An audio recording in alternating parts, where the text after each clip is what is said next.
The couples who make it aren't the couples who never have ugly fights. They're the couples who know how to come back together from them. Because here's the truth. One bad fight does not destroy a relationship. What actually destroys a relationship is what happens after the fight. It's the silence, the resentment, the complete lack of accountability, the unwillingness to repair. And if you don't know how to reconnect after conflict escalates, then every single argument is going to leave a scar. And over time, those scars become distance, and that distance becomes this complete disconnection. And eventually, you just stop feeling like partners at all. You stop turning inward to each other. You stop being vulnerable. You don't share these parts of yourself. You stop reaching for connection because you've basically realized that now you're afraid of getting hurt yet again. So what started as one bad fight now slowly becomes a relationship where both people feel completely alone. And here's the real tragedy is that most couples don't even break up because of one argument. They break up because of 1,000 unresolved moments. These death by 1,000 cuts that slowly eroded trust.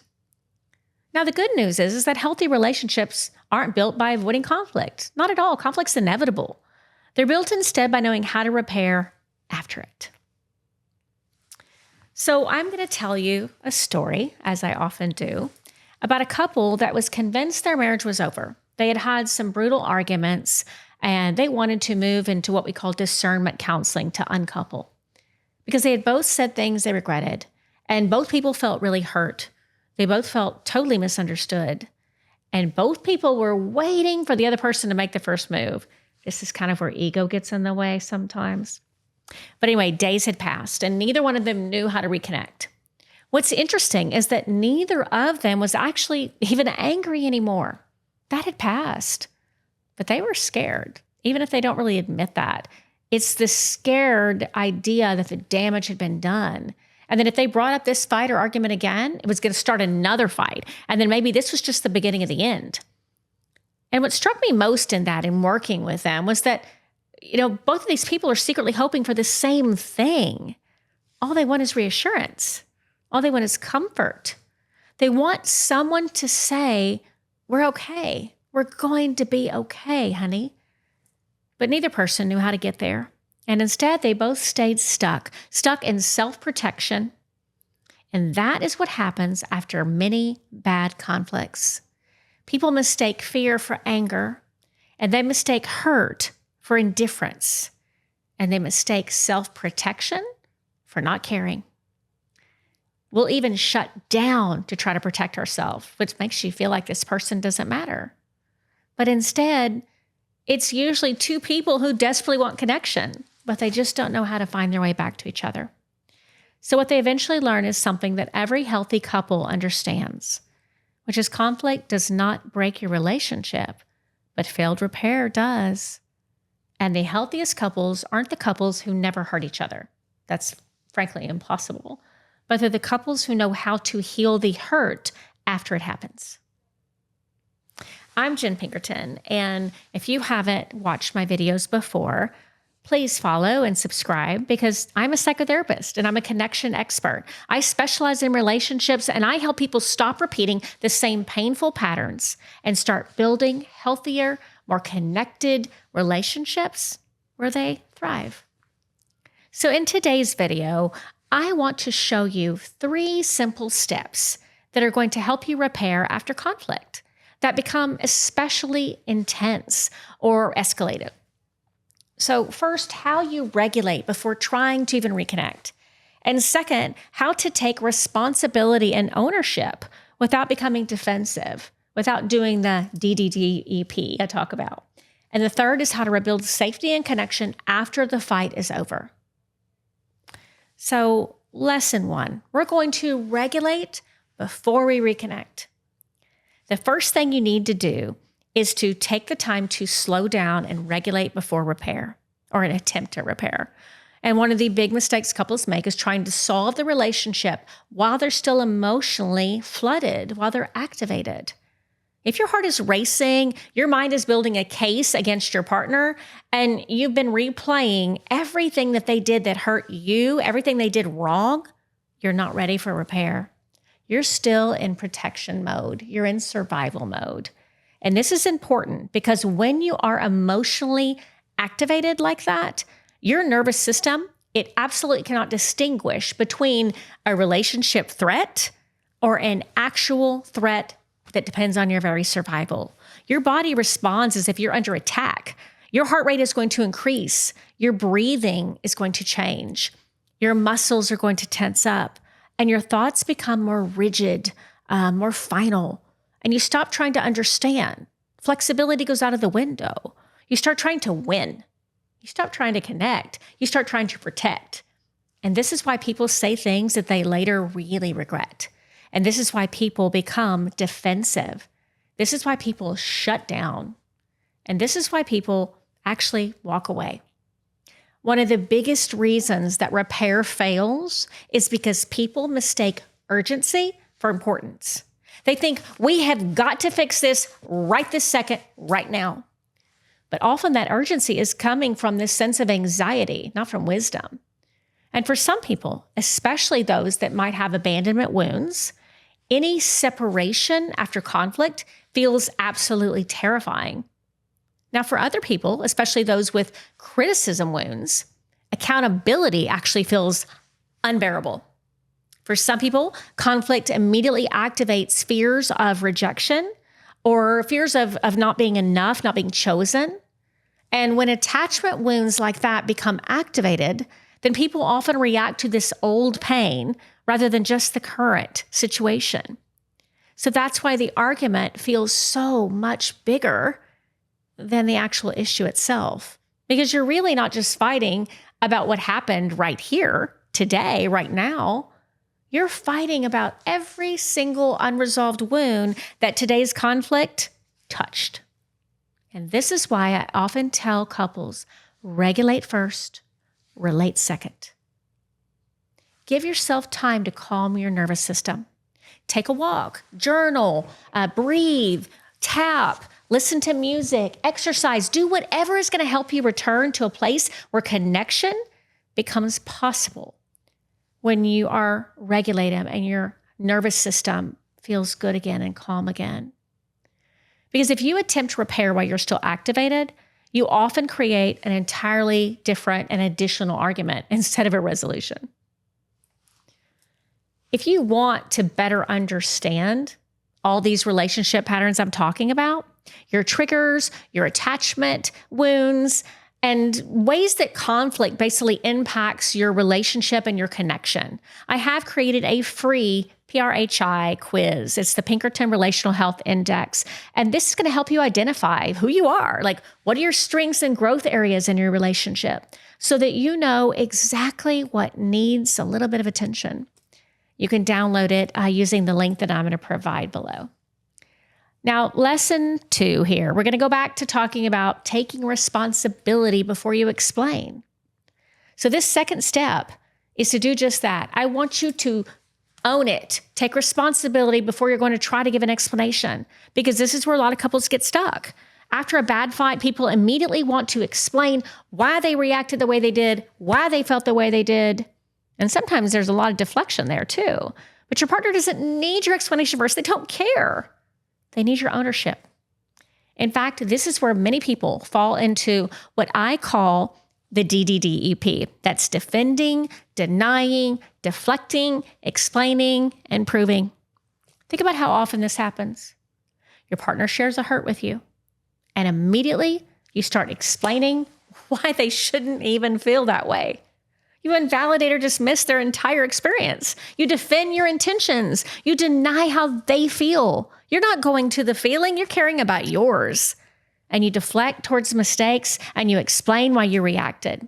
You prove why you are not possibly wrong.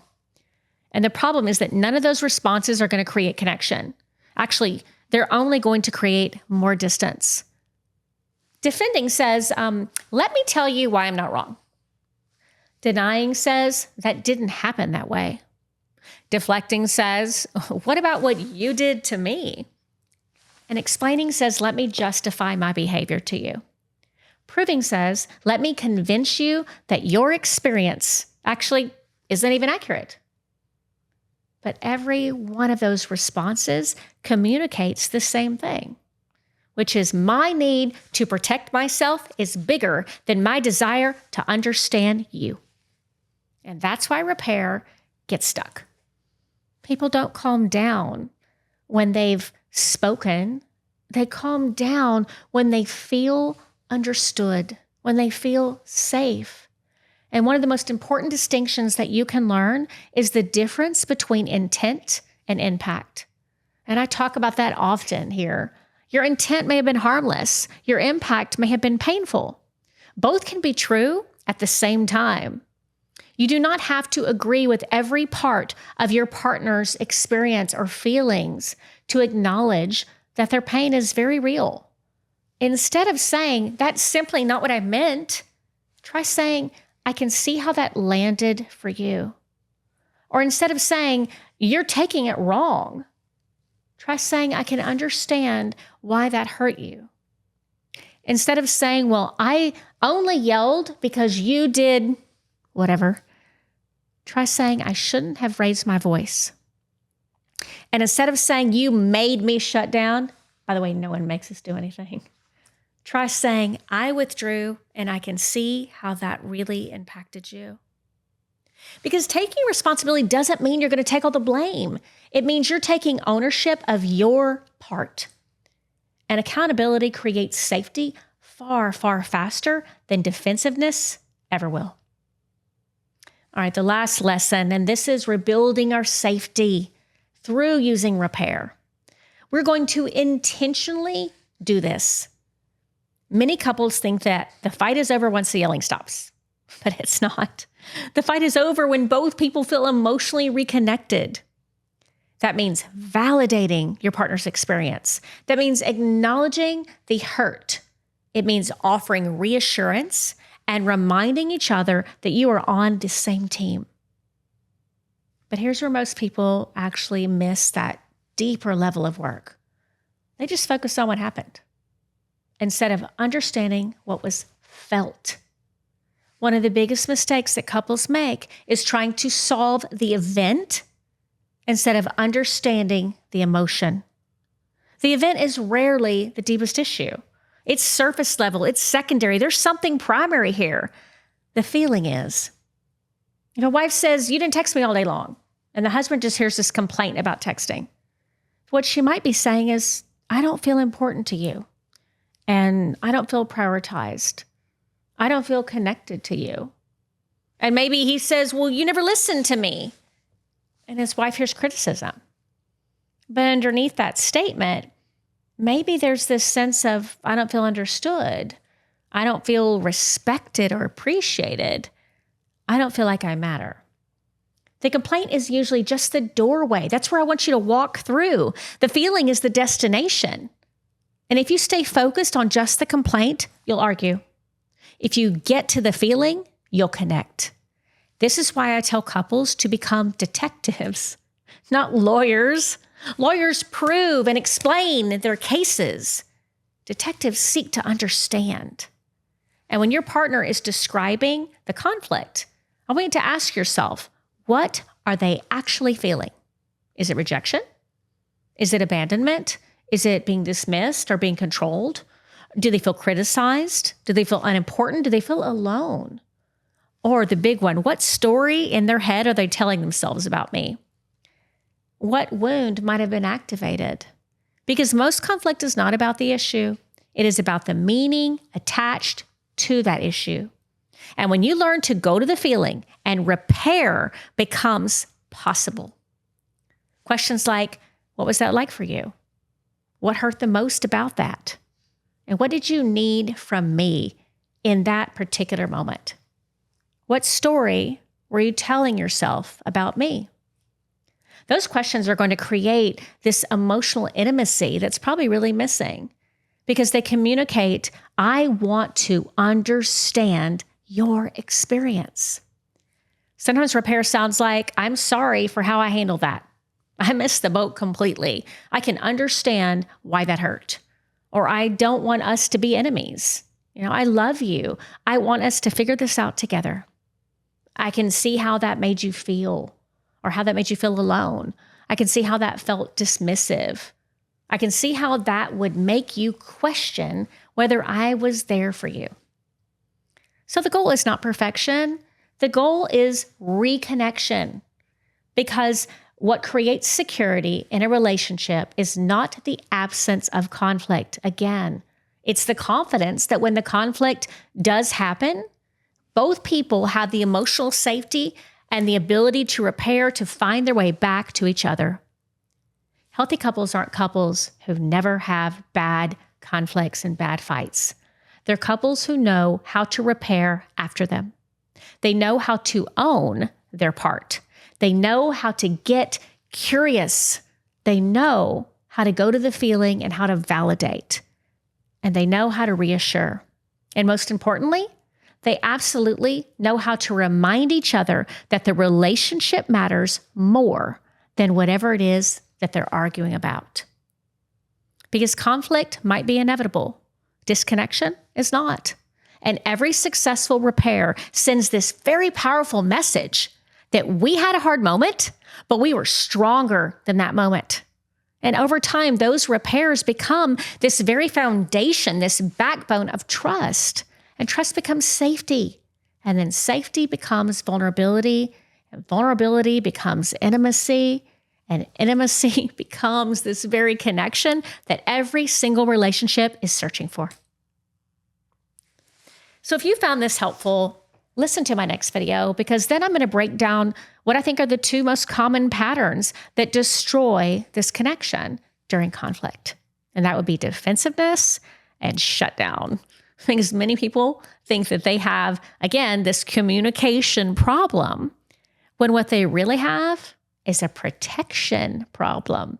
So we're going to address that together next, because they either become defensive and try to protect themselves by arguing their way through it, explaining and proving the DDDEP, or they are shut down and they protect themselves. They are walling off, they are withdrawing, they are avoiding, and they are disconnecting. So in that video, I'm going to show you why those patterns happen, what they're really protecting, and understanding really how to stop them in their tracks and how to stop them from sabotaging your entire relationship.